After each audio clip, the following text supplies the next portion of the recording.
Namaskaram, Ernakulam. Ende Uppam. Elva Varum Paryo. Jai Keralam. Jai Viksita Keralam. Jai Viksita Keralam. Ende Suhrutagade.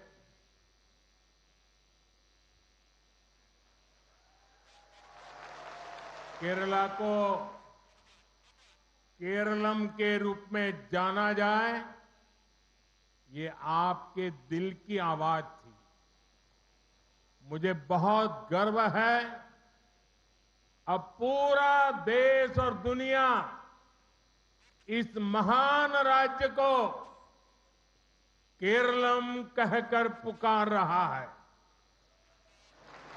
और मुझे इस बात का भी गर्व है, ये ऐतिहासिक काम भी बीजेपी एनडीए सरकार ने किया है। ये आपकी भावनाओं का सम्मान है। ये मलयालम की अद्भुत विरासत का सम्मान है। സുഹൃത്തുക്കളെ, കേരള ഇനി മുതൽ കേരളമായാണ് അറിയപ്പെടേണ്ടത്, മുന്നേറേണ്ടത്. ഇത് നിങ്ങളുടെ ഹൃദയത്തിൽ നിന്നുള്ള ശബ്ദമാണ്. ഈ മഹത്തായ സംസ്ഥാനത്തെ രാജ്യം മുഴുവൻ, ലോകം മുഴുവൻ ഇനി കേരളം എന്ന് വിളിക്കുന്നതിൽ എനിക്ക് അഭിമാനമുണ്ട്. ഈ ഐതിഹാസികമായ തീരുമാനം കൈക്കൊണ്ടത് ഭാരതീയ ജനതാ പാർട്ടിയുടെ നേതൃത്വത്തിലുള്ള എൻഡിഎ സർക്കാരാണ് എന്നുള്ളതിലും എനിക്ക് അഭിമാനമുണ്ട്.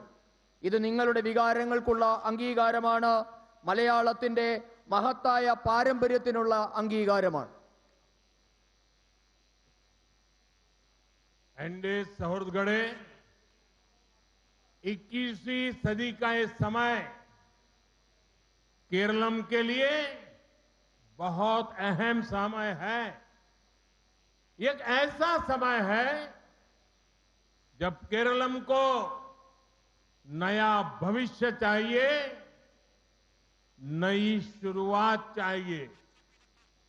मुझे खुशी है कि केरलम की जनता ने अब एलडीएफ और यूडीएफ के कुचक्र से बाहर निकलने का मन बना लिया है। यहां इस विशाल जनसभा में भी यही आत्मविश्वास साफ साफ दिख रहा है। त्रिशूर की जनता ने, तिरुवनंतपुरम की जनता ने, केरलम की अनेक पंचायतों ने, वहां की जनता ने बीजेपी एनडीए पर जो विश्वास दिखाया है, वही अब संपूर्ण केरलम करने जा रहा है। പ്രിയപ്പെട്ടവരെ, 21ാം നൂറ്റാണ്ടിന്റെ ഈ സമയമെന്നത് കേരളത്തെ സംബന്ധിച്ചിടത്തോളം വളരെ പ്രധാനപ്പെട്ട സമയമാണ്.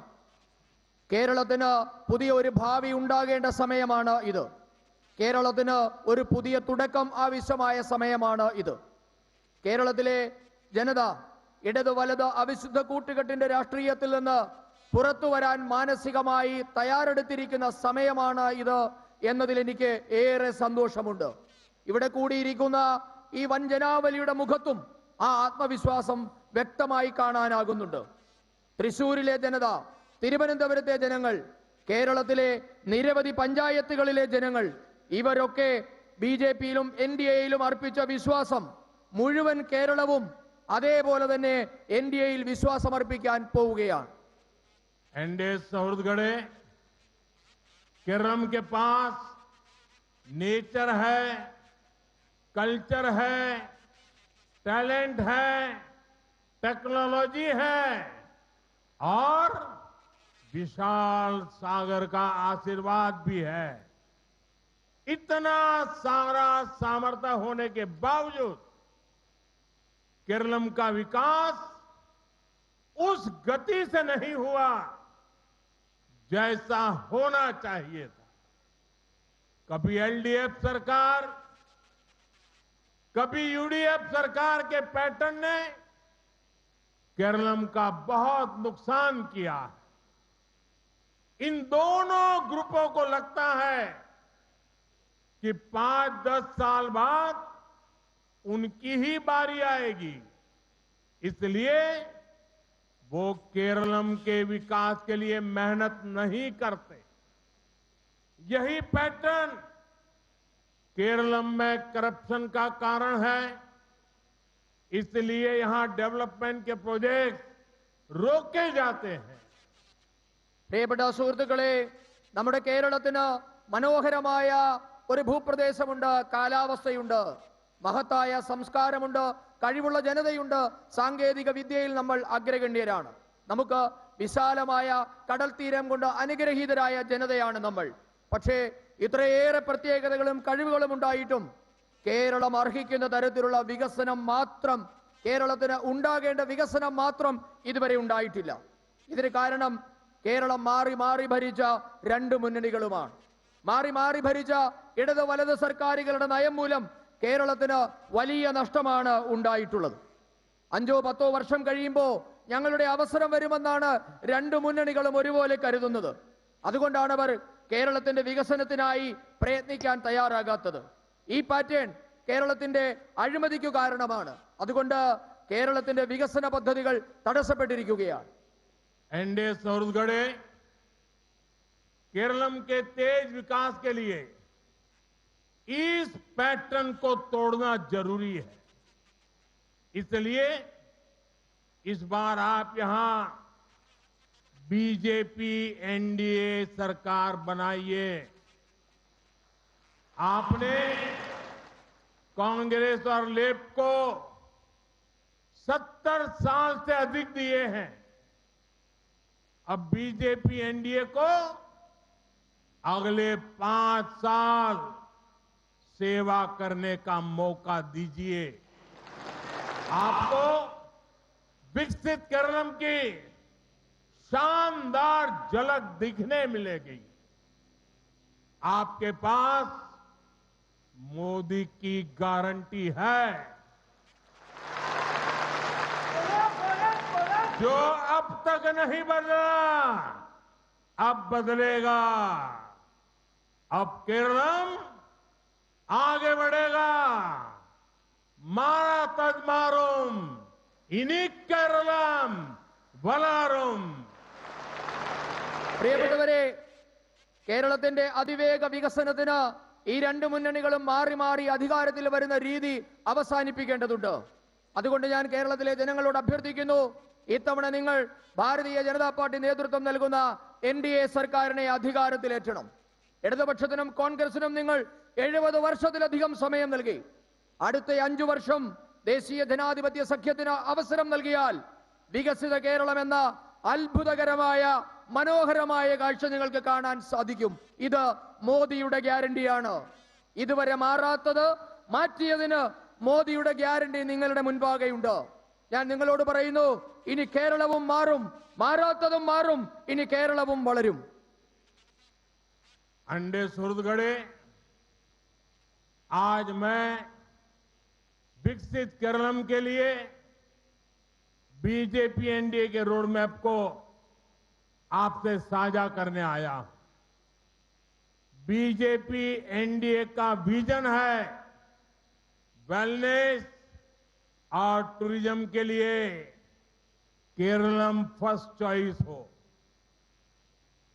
वेडिंग डेस्टिनेशन के लिए केरलम फर्स्ट चॉइस हो, कॉन्फ्रेंस के लिए लोग केरलम आए, कॉन्सर्ट के लिए दुनिया केरलम को चुने।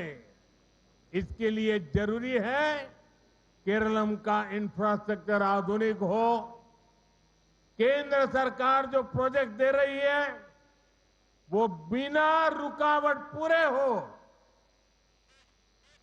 പ്രിയപ്പെട്ടവരെ, ഇന്ന് ഞാൻ നിങ്ങളുടെ മുൻപാകെ എത്തിയിരിക്കുന്നത് വികസിത കേരളത്തിനായുള്ള ഭാരതീയ ജനതാ പാർട്ടിയുടെ എൻഡിഎയുടെ രൂപരേഖ, നയരേഖ നിങ്ങളുമായി പങ്കുവെക്കാനാണ്. മാനസിക ശാരീരിക സൗഖ്യത്തിനും വിനോദസഞ്ചാരത്തിനും കേരളത്തെ ഒന്നാമതെത്തിക്കുക എന്നതാണ് എൻഡിഎയുടെ ലക്ഷ്യം. വിവാഹ പാർട്ടികളുടെ ഒന്നാമത്തെ ലക്ഷ്യകേന്ദ്രമായി കേരളം മാറണം. വലിയ വലിയ സമ്മേളനങ്ങൾക്കായി ലോകം കേരളത്തിലെത്തുക എന്നതാണ് എൻഡിഎയുടെ ലക്ഷ്യം. വലിയ വലിയ സാംസ്കാരിക സംഗീത പരിപാടികൾക്കായി ലോകം കേരളത്തെ തിരഞ്ഞെടുക്കണം. ഇതാണ് എൻഡിഎയുടെ ലക്ഷ്യം. ഈ ലക്ഷ്യങ്ങളൊക്കെ സാധ്യമാകണമെങ്കിൽ കേരളത്തിന്റെ അടിസ്ഥാന സൗകര്യ മേഖല ആധുനികവൽക്കരിക്കപ്പെടണം, മെച്ചപ്പെടണം. ഇതിനായി കേന്ദ്രം നൽകിയ പദ്ധതികൾ തടസ്സമില്ലാതെ നടപ്പാക്കാനും പൂർത്തിയാക്കാനും കഴിയണം. साथियों, विकसित केरलम के लिए सबसे बड़ी जरूरत टूरिज्म, टैलेंट और टेक्नोलॉजी को नए अवसर देने की।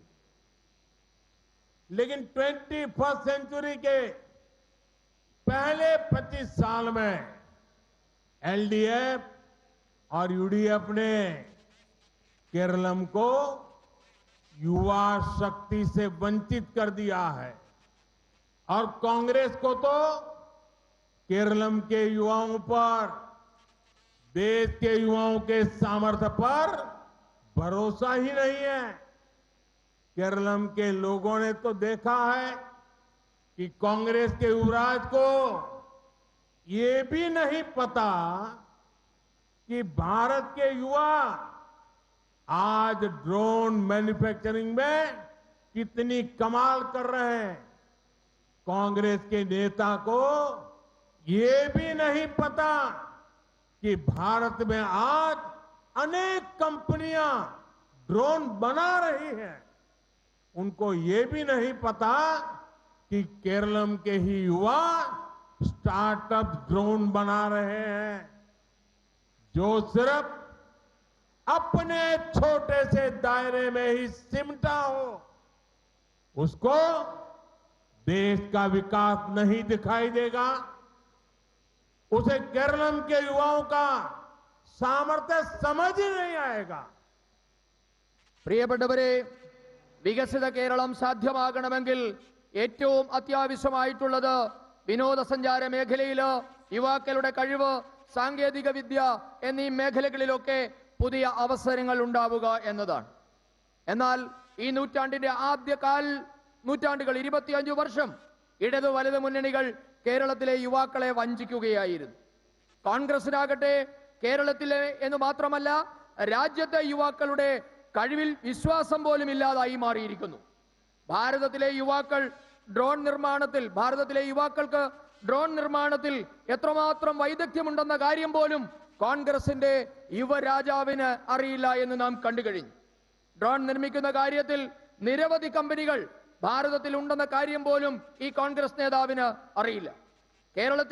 കേരളത്തിൽ തന്നെ നിരവധി യുവാക്കൾ സ്റ്റാർട്ടപ്പ് കമ്പനികൾ ഉപയോഗിച്ച് ഡ്രോൺ നിർമ്മിക്കുന്ന കാര്യവും ഇദ്ദേഹത്തിന് അറിയില്ല. ഇങ്ങനെ അവനവന്റെ കൂപമണ്ഡൂകങ്ങളായ ചിലർക്ക് ഈ രാജ്യത്തിനകത്ത് നടക്കുന്ന പരിവർത്തനം കാണാൻ സാധിക്കുന്നില്ല. അവർക്ക് കേരളത്തിലെ യുവാക്കളുടെ കഴിവിനെ മനസ്സിലാക്കാൻ പോലും കഴിഞ്ഞിട്ടില്ല എന്നതാണ് യാഥാർത്ഥ്യം. एनडीए सुहृदगढ़े, बीजेपी एनडीए केरलम के टैलेंट के साथ न्याय करके रहेगी। यहां इन्वेस्टमेंट का बेहतर माहौल बनाया जाएगा। Corruption, red tape, land mafia, हड़ताल माफिया, ऐसी हर रुकावट को बीजेपी एनडीए सरकार दूर करेगी। हम केरलम को एआई और फ्यूचर टेक्नोलॉजी का बड़ा हब बनाने के लिए मेहनत करेंगे। हम यहां स्किल डेवलपमेंट के इकोसिस्टम को नए सिरे से विकसित करेंगे। സുഹൃത്തുക്കളെ, ബിജെപി എൻഡിഎ നേതൃത്വത്തിൽ ഒരു സർക്കാർ കേരളത്തിലുണ്ടായാൽ കേരളത്തിലെ യുവാക്കളായ പ്രതിഭകളായ യുവാക്കളോട് നീതി പുലർത്തുമെന്ന കാര്യം ഞാൻ നിങ്ങൾക്ക് ഉറപ്പു നൽകുകയാണ്. ഇവിടെ നിക്ഷേപം വരാനുള്ള അന്തരീക്ഷം ഞങ്ങൾ ഉണ്ടാക്കും. വികസനത്തെ തടസ്സപ്പെടുത്തുന്ന അഴിമതി, ചുവപ്പുനാട, ഭൂമാഫിയ, ഹർത്താൽ മാഫിയ എന്നിവയെല്ലാം NDA സർക്കാർ തുടച്ചു നീക്കും. AI അടക്കമുള്ള ഭാവി സാങ്കേതിക വിദ്യകളുടെ കേന്ദ്രമായി ഞങ്ങൾ കേരളത്തെ മാറ്റും. ഈ കേരളത്തിലെ പ്രതിഭകൾ അവരുടെ കഴിവുകൾ പ്രോത്സാഹിപ്പിക്കപ്പെടുന്ന അന്തരീക്ഷം കേരളത്തിൽ ഉണ്ടാക്കും. एनडीए सूरतगढ़े फिशरमैन कम्युनिटी का विकास हमारी प्राथमिकता है. बीते 11 वर्षों में भारत फिशरीज के मामले में दुनिया का दूसरा सबसे बड़ा प्रोड्यूसर बना है. केंद्र की बीजेपी सरकार ने फिशरमैन के लिए जो नीतियां बनाई, ये उसी का परिणाम है. हमारी सरकार ने ही फिशरमैन को किसान क्रेडिट कार्ड दिया. इसे केरलम सहित देश भर के 4 लाख से अधिक फिशरमैन साथियों को सस्ता लोन मिल चुका है. बीजेपी की केंद्र सरकार ने फिशरमैन को 5 लाख रुपए तक का इंश्योरेंस कवरेज दिया है. हम ब्लू इकोनॉमी को मजबूत बनाने के लिए कितने गंभीर है, उसका एक बड़ा उदाहरण विजिंजम इंटरनेशनल सी पोर्ट भी है. പ്രിയപ്പെട്ടവരെ, മത്സ്യത്തൊഴിലാളി സമൂഹത്തിന്റെ ഉയർച്ച എന്നതും ഭാരതീയ ജനതാ പാർട്ടിയുടെ ദേശീയ ജനാധിപത്യ സഖ്യത്തിന്റെ പ്രാഥമിക ലക്ഷ്യങ്ങളിൽ ഒന്നാണ്. കഴിഞ്ഞ 11 വർഷം കൊണ്ട് ഭാരതം മത്സ്യോൽപാദനത്തിന്റെ കാര്യത്തിൽ ലോകത്തിലെ 2ാമത്തെ രാജ്യമായി മാറിയിരിക്കുന്നു. കേന്ദ്രത്തിലെ BJP സർക്കാർ മത്സ്യത്തൊഴിലാളികൾക്കായി നടപ്പാക്കിയ പദ്ധതികളുടെ നേട്ടമാണ് ഇത്. കേന്ദ്രത്തിലെ BJP സർക്കാർ മത്സ്യത്തൊഴിലാളികൾക്കും കർഷകർക്കുമുള്ള ക്രെഡിറ്റ് കാർഡ് അനുവദിച്ചിട്ടുണ്ട്. ഇതുമൂലം കേരളത്തിൽ ഉൾപ്പെടെ 4 ലക്ഷത്തിലധികം മത്സ്യത്തൊഴിലാളി സഹോദരങ്ങൾക്കാണ് കുറഞ്ഞ നിരക്കിൽ വായ്പ കിട്ടിയത്. അതോടൊപ്പം തന്നെ രാജ്യത്തെ മത്സ്യത്തൊഴിലാളികൾക്ക് 5 ലക്ഷം രൂപയുടെ ആരോഗ്യ ഇൻഷുറൻസും കേന്ദ്രം ഭരിക്കുന്ന BJP സർക്കാർ നൽകിയിട്ടുണ്ട്. രാജ്യത്തിന്റെ സമുദ്രമേഖലയെ ഉപയോഗിച്ചുകൊണ്ടുള്ള സാമ്പത്തിക രംഗം, അതായത് ബ്ലൂ ഇക്കോണമി ശക്തിപ്പെടുത്തുന്നതിനായുള്ള കേന്ദ്ര സർക്കാർ നടത്തുന്ന പ്രയത്നത്തിന്റെ ഫലമാണ്. അതിന്റെ ഏറ്റവും വലിയ ഉദാഹരണമാണ് നമ്മുടെ തിരുവനന്തപുരത്തെ വിഴിഞ്ഞം തുറമുഖം. एनडीए सूरतगढ़े, मैं एक और विषय पर आज आपसे चर्चा करना चाहता हूं. गल्फ में, वेस्ट एशिया में जो कुछ हो रहा है, उससे आप सभी का चिंतित होना बहुत स्वाभाविक है. हमारे लाखों भाई बहन वहां काम करते हैं, लेकिन साथियों, आपको याद रखना है, आज देश में बीजेपी एनडीए की सरकार है. जब भी हमारा कोई देशवासी संकट में पड़ा, हमने उसे सुरक्षित बचाने के लिए पूरी ताकत लगा दी. इराक में फंसी नर्सों को बचाने की बात हो या यमन के आतंकवादियों के चंगुल से फादर टॉम को आजाद कराने का काम, आज का भारत अपने नागरिकों को संकट में अकेला नहीं छोड़ता. फादर एलेक्सिस प्रेम कुमार को भी हम अफगानिस्तान से सुरक्षित वापस लाए. आज भी हमारा प्रयास है कि युद्ध के हालत में फंसे भारतीयों को सुरक्षा मिले, हर संभव सुविधा मिले. പ്രിയപ്പെട്ടവരെ, മറ്റൊരു വിഷയം കൂടി നിങ്ങളോട് ചർച്ച ചെയ്യാൻ ഞാനിപ്പോൾ ആഗ്രഹിക്കുകയാണ്. അത് നമ്മുടെ പ്രവാസി സഹോദരങ്ങളെ കുറിച്ചാണ്. ഇപ്പോൾ പശ്ചിമേഷ്യയിൽ, ഗൾഫ് രാജ്യങ്ങളിൽ ഇപ്പോൾ നടന്നുകൊണ്ടിരിക്കുന്ന യുദ്ധസമാനമായ സാഹചര്യത്തിൽ അവിടെ നടന്നുകൊണ്ടിരിക്കുന്ന കാര്യങ്ങളിലൊക്കെ നിങ്ങൾക്ക് ആശങ്ക ഉണ്ടാവുക സ്വാഭാവികമാണ്.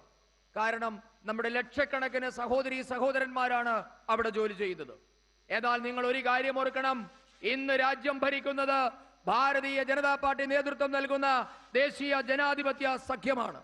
നമ്മുടെ ഏതെങ്കിലും ഒരു പൗരൻ ഒരു കുഴപ്പത്തിലകപ്പെട്ടാൽ അവർക്ക് ഏതെങ്കിലും ദുരിതകാലമുണ്ടായാൽ അവരെ സുരക്ഷിതമായി തിരികെ എത്തിക്കാൻ പൂർണ്ണമായ ശക്തിയും നാം ഉപയോഗിക്കുന്നുണ്ട്. അത് ഇറാഖിൽ അകപ്പെട്ട നേഴ്സുമാരെ രക്ഷിക്കുന്ന കാര്യത്തിലായാലും യമനിൽ തീവ്രവാദിയുടെ പിടിയിൽ നിന്ന് ഫാദർ ടോം ഉഴുന്നാലിനെ മോചിപ്പിക്കുന്ന കാര്യത്തിലായാലും ഭാരതത്തിന്റെ ഒരു പൗരനെയും അവരുടെ കഷ്ടകാലത്ത് ഉപേക്ഷിക്കുന്ന ഭാരതമല്ല എന്നുള്ളത്. താലിബാൻ ഭീകരരുടെ തടവിലായിരുന്ന ഫാദർ അലക്സിസ് പ്രേംകുമാറിനെ നാം സുരക്ഷിതമായി തിരികെ എത്തിച്ചിട്ടുണ്ട്. ഇപ്പോൾ നാം പ്രയത്നിക്കുന്നത് ഈ യുദ്ധകാലത്ത് പശ്ചിമേഷ്യയിൽ ദുരിതമനുഭവിക്കുന്ന ഭാരതീയർക്ക് സാധ്യമായ എല്ലാ സുരക്ഷയും നൽകുക എന്നതാണ് ഇപ്പോൾ നാം ചെയ്തുകൊണ്ടിരിക്കുന്നത്. मुझे संतोष है कि गल्फ के हमारे सभी मित्र देशों की सरकारें भी हमारे देश के नागरिकों का पूरा ध्यान रख रही है. मैं उन सभी सरकारों का भी आभारी हूं. वहां हर देश में जो हमारी एम्बेसीज है, हमारे मिशन है, वे 24/7 उनकी मदद कर रहे हैं. किसी को भी खाना पीना चाहिए, मेडिकल हेल्प चाहिए, रहने के लिए हेल्प चाहिए, कानूनी सहायता चाहिए, ये सब सुनिश्चित किया जा रहा है. लेकिन साथियों, ये बहुत बड़ा दुर्भाग्य है कि कांग्रेस पार्टी इतने बड़े वैश्विक संकट में भी राजनीति ढूंढ रही है. कांग्रेस पार्टी जानबूझकर उकसाने वाले बयान दे रही है, गैर जिम्मेवार बयान दे रही है, ताकि स्थितियां बिगड़ जाएं, हमारे लोग वहां संकट में फंस जाएं और फिर ये लोग मिलकर मोदी को गालियां देने का, रील बनाने का अभियान शुरू कर सके. यही उनका खेल है. പ്രിയപ്പെട്ടവരെ, ഇന്ത്യക്കാരുടെ പശ്ചിമേഷ്യയിലെ ഇന്ത്യക്കാരുടെ സുരക്ഷ ഉറപ്പാക്കുന്നതിൽ ഗൾഫിലെ നമ്മളുടെ സുഹൃത്ത് രാജ്യങ്ങളും അതീവ ശ്രദ്ധ പുലർത്തുന്നു എന്നതിൽ എനിക്ക് സന്തോഷമുണ്ട്. അവരോടെല്ലാം നമുക്ക് കടപ്പാടുമുണ്ട്. ഇന്ന് എല്ലാ രാജ്യങ്ങളിലും നമുക്ക് നയതന്ത്ര ഓഫീസുകളും എംബസികളുമുണ്ട്. അവർ 24 മണിക്കൂറും ഇന്ത്യക്കാരുടെ സഹായത്തിനായി പ്രവർത്തിക്കുന്നുമുണ്ട്. അവിടെയുള്ള ആർക്കെങ്കിലും ഭക്ഷണമോ കുടിവെള്ളമോ വൈദ്യസഹായമോ താമസ സൗകര്യമോ എന്തിന് നിയമസഹായമോ വേണമെങ്കിൽ പോലും അത് ഉറപ്പായും കിട്ടും. അതിനുള്ള വ്യവസ്ഥ നാം ചെയ്തിട്ടുണ്ട്. എന്നാൽ ഏറ്റവും സങ്കടകരമായ ഒരു കാര്യം എന്നുള്ളത്, ഈ വിഷമസന്ധിയിലും കോൺഗ്രസ് ഇതിൽ രാഷ്ട്രീയം തിരയുകയാണ്, രാഷ്ട്രീയം കളിക്കുകയാണ് എന്നത് വലിയ ദൗർഭാഗ്യമാണ്. അവർ മനഃപൂർവ്വമായി പ്രകോപനപരമായ പ്രസ്താവനകൾ നടത്തുകയാണ്. സ്ഥിതിഗതികൾ വഷളാകട്ടെ എന്നാണ് അവരുടെ ആഗ്രഹം.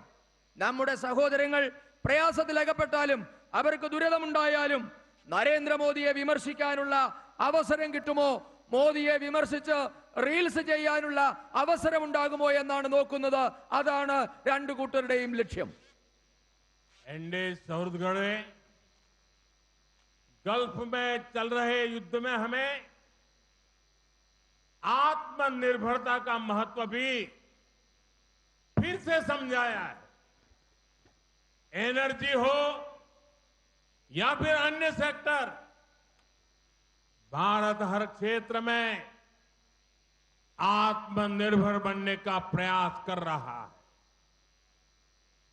आत्मनिर्भर होना कितना जरूरी है,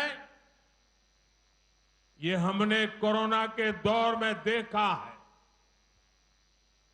यूक्रेन संकट के दौरान देखा है, और वर्तमान संकट ने एक बार फिर इसे सिद्ध किया है कि आत्मनिर्भर होना कितना जरूरी है. പ്രിയപ്പെട്ടവരെ, പശ്ചിമേഷ്യയിൽ ഇപ്പോൾ നടക്കുന്ന യുദ്ധം നമ്മുടെ സ്വയം പര്യാപ്തതയുടെ മഹത്വം ഒരിക്കൽ കൂടി നമുക്ക് മനസ്സിലാക്കി തരികയാണ്. ഊർജ്ജ മേഖലയാകട്ടെ മറ്റ് ഏത് മേഖലകളുമാകട്ടെ, ഭാരതം സ്വയം പര്യാപ്തരാകാനുള്ള ശ്രമങ്ങളാണ് കേന്ദ്ര സർക്കാർ ഇപ്പോൾ നടത്തിക്കൊണ്ടിരിക്കുന്നത്. സ്വയം പര്യാപ്തരാവുക എന്നത് എത്രമാത്രം ആവശ്യമാണ് എന്നുള്ളത് നാം ആദ്യം മനസ്സിലാക്കിയത് കൊറോണയുടെ കാലഘട്ടത്തിലാണ്. ഉക്രൈൻ റഷ്യ യുദ്ധകാലത്തും നാം അത് കണ്ടുകഴിഞ്ഞു. ഇപ്പോൾ നടക്കുന്ന പ്രതിസന്ധിയിലും നാം സ്വയം പര്യാപ്തർ ആകേണ്ടതിന്റെ ആവശ്യകത നമ്മെ ബോധ്യപ്പെടുത്തുകയാണ്. एनडीए सूरतगढ़े एनर्जी सेक्टर में हमारी निर्भरता दूसरे देशों पर कम से कम हो, इसके लिए बीते सालों से लगातार कदम उठाए गए। भारत ने अपनी सोलर पावर कैपेसिटी बढ़ाई है। अभी कुछ देर पहले केरलम में भी एक सोलर प्रोजेक्ट का काम शुरू किया गया है। पेट्रोल डीजल पर निर्भरता कम हो, इसके लिए बहुत बड़े पैमाने पर इलेक्ट्रिक बसों और अन्य इलेक्ट्रिक गाड़ियों पर बल दिया जा रहा है।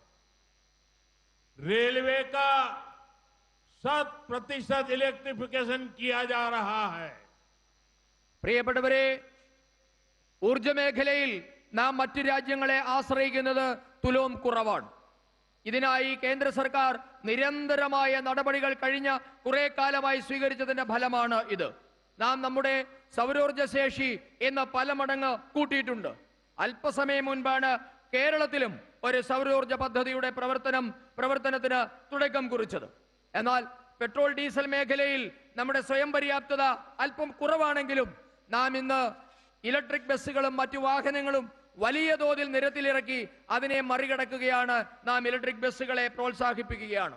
ഇന്ന് രാജ്യത്തെ 100% റെയിൽവേ ലൈനുകളും വൈദ്യുതീകരിക്കപ്പെട്ടിട്ടുണ്ട്. एनडीए सूरतगढ़े एक तरफ बीजेपी एनडीए देश को आत्मनिर्भर बनाने के लिए अनेकविध काम कर रही है, वहीं दूसरी तरफ कांग्रेस और लेफ्ट के लोग आत्मनिर्भर भारत अभियान का मजाक उड़ाने में ही जुटे रहते हैं। कांग्रेस और लेफ्ट ने मिलकर सरकारें चलाई है।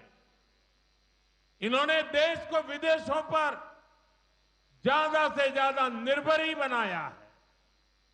और आज देखिए, ये लोग मिलकर अफवाहें फैलाने में जुटे हैं। आज युद्ध के समय, इस समय में भी कांग्रेस लेफ्ट और उसका इकोसिस्टम देश में पैनिक क्रिएट करने में, भय पैदा करने में पूरी ताकत खपा रहे हैं। मैं देशवासियों को कहूंगा, कांग्रेस लेफ्ट और इनके इकोसिस्टम द्वारा फैलाई जा रही अफवाहों से सतर्क रहे, सावधान रहे। പ്രിയപ്പെട്ടവരെ, ഒരു വശത്ത് നമ്മുടെ രാജ്യത്തെ സ്വയം പര്യാപ്തമാക്കാൻ ഭാരതീയ ജനതാ പാർട്ടിയുടെ നേതൃത്വത്തിൽ ദേശീയ ജനാധിപത്യ സഖ്യം എൻഡിഎ കഠിനമായി പരിശ്രമിക്കുമ്പോൾ, അതിനായി നിരവധി നടപടികൾ കൈക്കൊള്ളുമ്പോൾ, മറുവശത്ത് കോൺഗ്രസും ഇടതുപക്ഷവും ആത്മനിർഭർ ശ്രമങ്ങളെ ഇന്ന് പരിഹസിക്കുകയാണ്. കോൺഗ്രസും ഇടതുപക്ഷവും ചേർന്ന് നമ്മുടെ രാജ്യം ഭരിച്ചിട്ടുണ്ട്. അന്ന് കൂടുതലായി വിദേശങ്ങളെ ആശ്രയിക്കുന്ന തരത്തിലുള്ള പദ്ധതികളാണ് അന്ന് അവർ നടപ്പാക്കിയത്. എന്നിട്ട് ഇപ്പോൾ അവർ നമുക്കെതിരെ അപവാദ പ്രചരണത്തിൽ ഏർപ്പെട്ടിരിക്കുകയാണ്. യുദ്ധത്തിന്റെ ഈ സമയത്ത് പോലും രാജ്യത്ത് ആശങ്ക പടർത്താനാണ് കോൺഗ്രസ് ഇടത് സംവിധാനങ്ങൾ, അവരുടെ ബുദ്ധി കേന്ദ്രങ്ങൾ ശ്രമിച്ചുകൊണ്ടിരിക്കുന്നത്. ഞാൻ ഈ രാജ്യത്തെ ജനങ്ങളോട് പറയുന്നു, കോൺഗ്രസും ഇടതു പാർട്ടികളും അവരുടെ ബുദ്ധി കേന്ദ്രങ്ങളും പ്രചരിപ്പിക്കുന്ന അപവാദങ്ങളിൽ നിന്ന് നാം അകലം പാലിക്കണം, ജാഗ്രത പാലിക്കണം. एनडीए सौहृदगढ़े एलडीएफ हो या फिर यूडीएफ, दोनों के नाम अलग है, लेकिन कारनामे एक जैसे ही है। एलडीएफ यूडीएफ करप्शन में पार्टनर है, क्राइम में पार्टनर है, कम्युनलिज्म फैलाने में पार्टनर है, डेवलपमेंट रोकने में पार्टनर है, ये इंडस्ट्री को बर्बाद करने में भी पार्टनर है। പ്രിയപ്പെട്ടവരെ, കേരളത്തില് ഇടത് മുന്നണിയായാലും വലത് മുന്നണിയായാലും അവരുടെ പേരുകൾ കൊണ്ട് അവർ വ്യത്യസ്തരായിരിക്കാം, പക്ഷേ അവരുടെ ചെയ്തികൾ ഒന്നു തന്നെയാണ്. കേരളത്തിലെ ഇടത് വലത് മുന്നണികൾ അഴിമതിയിൽ പങ്കാളികളാണ്, കുറ്റകൃത്യങ്ങളിൽ അവർ പങ്കാളികളാണ്, വർഗീയത പരത്തുന്നതിൽ അവർ കൂട്ടാളികളാണ്, വികസനം തടയുന്ന കാര്യത്തിൽ അവർ പങ്കാളികളാണ്, വ്യവസായം തകർക്കുന്നതിലും ഈ രണ്ട് കൂട്ടരും പങ്കാളികളാണ്. एनडीए सूरतगढ़े यहां जब यूडीएफ की सरकार थी तो सोलर स्कैम की चर्चा होती थी। आज एलडीएफ सत्ता में है तो सीएमआरएल स्कैम छाया हुआ है। सबरीमाला मंदिर की लूट में भी इनकी पार्टनरशिप देखिए। एलडीएफ के लोगों पर गोल्ड की लूट के आरोप है तो यूडीएफ के लोगों पर लूटे हुए गोल्ड को बेचने के आरोप लग रहे हैं। പ്രിയപ്പെട്ടവരെ, കേരളത്തില് യുഡിഎഫ് ഭരണത്തിലിരുന്നപ്പോൾ, അവർ അധികാരത്തിലിരുന്നപ്പോൾ സോളാർ അഴിമതിയായിരുന്നു ചർച്ചയെങ്കിൽ ഇന്ന് ഇടതുഭരണം സിഎംആർഎൽ അഴിമതിയുടെ നിഴലിലാണ്. ഇന്ന് സിഎംആർഎൽ അഴിമതിയാണ് കേരളത്തിൽ ചർച്ച. ശബരിമല സ്വർണ്ണക്കൊള്ളയിൽ ഈ രണ്ട് കൂട്ടരും പങ്കാളികളാണ്. ഇടതു നേതാക്കൾ ആരോപണ വിധേയരായത് സ്വർണ്ണക്കൊള്ളയിലാണ് എങ്കിൽ, ശബരിമലയിൽ നിന്നും സ്വർണം കടത്തിയതിന്റെ പേരിലാണ് എങ്കിൽ, മോഷ്ടിച്ച സ്വർണം വിൽക്കുന്ന കാര്യത്തിൽ, അത് കടത്തിക്കൊണ്ടുപോകുന്ന കാര്യത്തിലാണ് കോൺഗ്രസ് നേതാക്കൾ ആരോപണ വിധേയരായിരിക്കുന്നത്. एनडीए सूरतगढ़े यहां एक तरफ यूडीएफ है जिसका नेतृत्व वो कांग्रेस कर रही है जो अब एमएमसी यानी मुस्लिम लीगी माओवादी कांग्रेस बन चुकी है। कांग्रेस केरल में चुनाव जीतने के लिए जमात और इसके जैसे अन्य संगठनों पे उसके भरोसे वो कुछ करना चाहती है। ऐसी पार्टियां जो अपने कट्टरपंथी एजेंडे से केरल की शांति को भंग करना चाहते हैं, कांग्रेस, एमएमसी कांग्रेस उनको सपोर्ट करती है। दूसरी तरफ एलडीएफ का तो पीडीपी जैसा कट्टरपंथी पार्टी के साथ पुराना नाता है। ये वही पीडीपी है जिसके नेता यहां यूथ में एक्सट्रीमिज्म फैलाने में आगे रहते हैं। इसलिए आपको यूडीएफ और एलडीएफ दोनों से सावधान रहना है। പ്രിയപ്പെട്ടവരെ, ഇന്ന് കേരളത്തില് യുഡിഎഫിന് നേതൃത്വം നൽകുന്നത് ഇന്ത്യൻ നാഷണൽ കോൺഗ്രസ് എന്ന പാർട്ടിയാണ്. ആ പാർട്ടി ഇന്ന് എംഎംസി ആയി മാറിയിരിക്കുന്നു. അതായത് മുസ്ലിം ലീഗ് മാവോയിസ്റ്റ് കോൺഗ്രസ് ആയി ഇന്ത്യൻ നാഷണൽ കോൺഗ്രസ് എന്ന് മാറിയിരിക്കുകയാണ്. കേരളത്തിൽ അധികാരം പിടിക്കാൻ, തിരഞ്ഞെടുപ്പ് വിജയിക്കാൻ കോൺഗ്രസ് ഇന്ന് ജമാഅത്തെ ഇസ്ലാമിയെയും അതുപോലെയുള്ള തീവ്രവാദ സംഘടനകളെയും കൂട്ടുപിടിക്കുകയാണ്. ഇത്തരം പാർട്ടികൾ തങ്ങളുടെ വിഘടനവാദ അജണ്ടകൾ കൊണ്ട്, വിഘടനവാദ രാഷ്ട്രീയം കൊണ്ട് കേരളത്തിന്റെ സമാധാനമില്ലാതെയാക്കാൻ നോക്കുന്നവരാണ്. ഇന്ന് അവർക്ക് എംഎംസി കോൺഗ്രസ് അവർക്ക് പിന്തുണ നൽകുകയാണ്. നേരെ മറിച്ച് അപ്പുറത്ത് ഇടതുമുന്നണിയാകട്ടെ പിഡിപി പോലെയുള്ള ഭീകര പ്രസ്ഥാനങ്ങളുമായി അവർക്ക് നേരത്തെ തന്നെ ബന്ധമുണ്ട്. നിങ്ങൾക്കറിയാം, യുവാക്കൾക്കിടയിൽ തീവ്രവാദം പടർത്തുന്നതിൽ മുൻപന്തിയിൽ ഉണ്ടായിരുന്നത് ഇതേ പിഡിപിയുടെ നേതാവാണ്. അതുകൊണ്ട് ഞാൻ കേരളത്തിലെ ജനങ്ങളോട് പറയുന്നു, ഈ രണ്ട് മുന്നണികളെയും അകറ്റി നിർത്തേണ്ടത് അത്യാവശ്യമാണ്. एनडीए सूरतगढ़े कांग्रेस और लेफ्ट की इन साजिशों के बीच बीजेपी एनडीए का लक्ष्य देश का विकास है, केरलम का विकास है। केरलम में बनने वाली बीजेपी एनडीए सरकार यहां के विकास के लिए दिन रात एक कर देगी। डबल इंजन सरकार में केरलम डबल स्पीड से आगे बढ़ेगा। आप इतनी बड़ी तादाद में आए, ये दिखा रहा है कि आने वाले चुनावों में हवा का रुख क्या होगा। मैं आप सबका बहुत बहुत आभार व्यक्त करता हूं। പ്രിയപ്പെട്ടവരെ, ഈ രണ്ട് മുന്നണികളുടെയും ഗൂഢാലോചനയ്ക്കിടയിലും ഭാരതീയ ജനതാ പാർട്ടി ലക്ഷ്യം വെക്കുന്നത് നാടിന്റെ വികസനമാണ്, കേരളത്തിന്റെ വികസനമാണ്. കേരളത്തിൽ ഉടൻ വരാൻ പോകുന്ന ഭാരതീയ ജനതാ പാർട്ടി നേതൃത്വം കൊടുക്കുന്ന എൻഡിഎ സർക്കാർ കേരളത്തിന്റെ വികസനത്തിനായി രാപ്പകൽ അധ്വാനിക്കുമെന്ന് ഞാൻ നിങ്ങൾക്ക് ഉറപ്പു നൽകുകയാണ്. കേരളത്തിൽ ഒരു ഇരട്ട എഞ്ചിൻ സർക്കാർ വരുന്നതോടുകൂടി കേരളം ഇരട്ടി വേഗത്തിൽ കുതിക്കുമെന്ന കാര്യവും ഉറപ്പാണ്. ഇവിടെ ഇപ്പോൾ വലിയ സംഖ്യയിൽ ആൾക്കാർ വന്നിരിക്കുന്നു എന്നത് തന്നെ വരുന്ന തിരഞ്ഞെടുപ്പിന്റെ കാറ്റ് എങ്ങോട്ടാണ് എന്നതിന്റെ തെളിവാണ്. मेरे साथ बोलिए भारत माता की, भारत माता की, भारत माता की। वंदे वंदे वंदे वंदे वंदे वंदे।